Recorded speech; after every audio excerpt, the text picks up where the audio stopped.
माना गांव, जहां से पांडव स्वर्ग की ओर गए थे।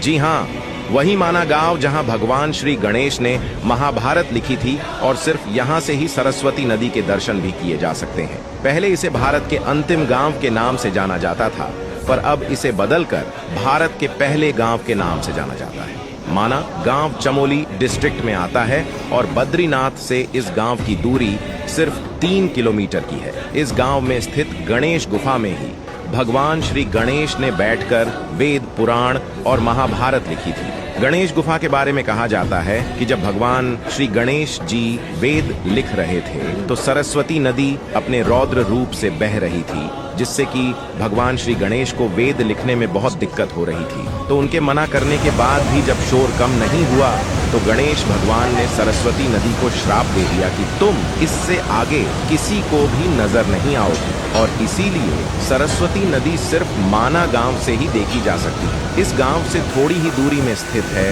वसुधारा फॉल। कहा जाता है कि वसुधारा फॉल्स का पानी जो लोग पाप करते हैं उन पर बिल्कुल भी नहीं गिरता है। यह एक बेहद ही सुंदर झरना है जिसकी ऊंचाई लगभग 400 फीट की है। जो भी टूरिस्ट माना गांव आते हैं वो भारत की पहली दुकान पर जरूर विजिट करते हैं। तो ये थी माना गांव की कुछ बातें। वीडियो को शेयर करो उनके साथ जिनके साथ माना गांव जाना है, और पेज को फॉलो करना